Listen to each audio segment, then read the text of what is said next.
Voilà 10 ans que Nancy travaille chez Aldi, une enseigne qui n'a pas souhaité que l'on filme l'intérieur du magasin. Elle y est assistante du responsable de filiale et le remplace en cas d'absence. Mais ce n'est pas tout. Chez Aldi, Nancy passe aussi à la réception des produits. Elle s'occupe du réassortiment des rayons et gère la caisse. Responsabilités et tâches multiples, pas toujours faciles à gérer. U bent ook lid van de vakbond. Voor welke reden? Omdat ik belangrijk vind om me te engageren voor de mensen op de werkvloer.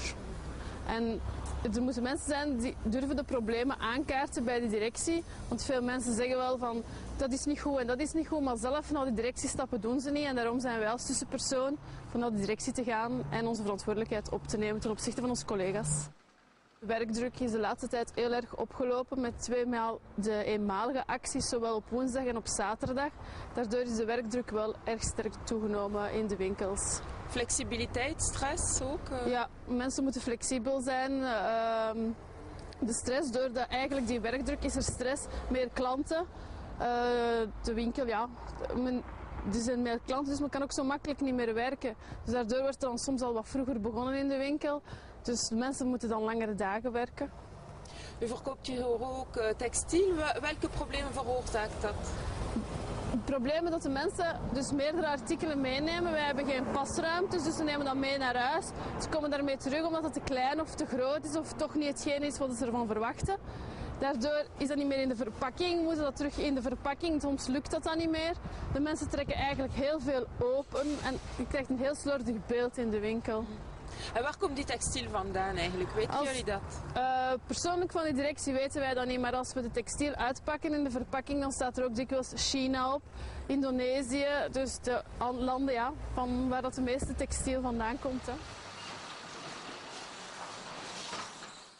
Carmelina, quand on a eu les soldes, est-ce qu'il y a eu des difficultés ou bien est-ce qu'il y a eu beaucoup de clients? Est-ce que tu as été surchargé dans le travail?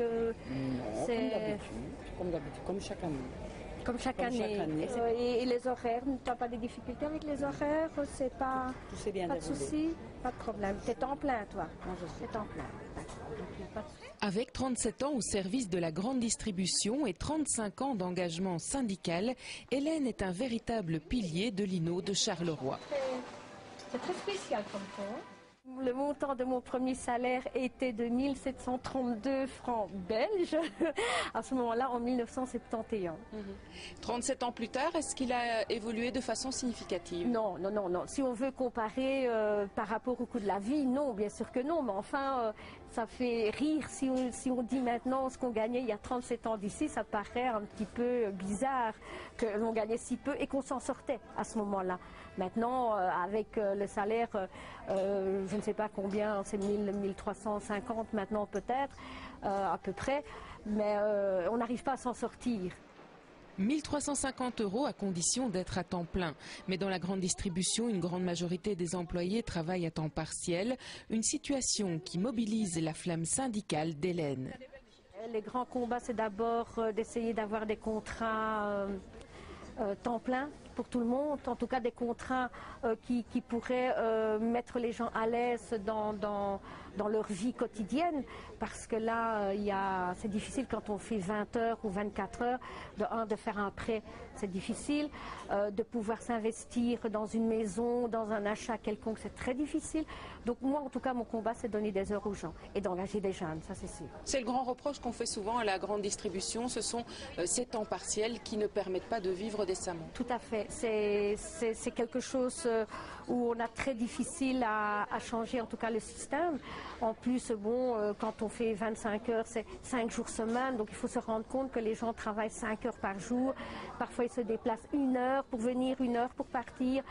Et c'est comme ça. Et c'est comme ça partout. Bon, nous, on a quand même la chance, c'est qu'on travaille dans un beau magasin où on gagne quand même, par rapport à d'autres, relativement, entre guillemets, bien sa vie, mais bon, c'est pas suffisant.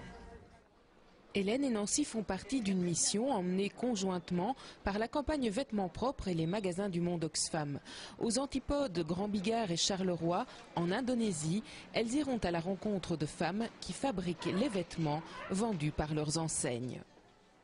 Je suis quelqu'un de très sensible, alors j'ai peur de ce que je vais rencontrer là-bas. parce que je n'aime pas de voir la misère, ça c'est clair, je n'aime pas de voir les gens exploités, je ne supporte pas ça, donc j'appréhende ça en tout cas.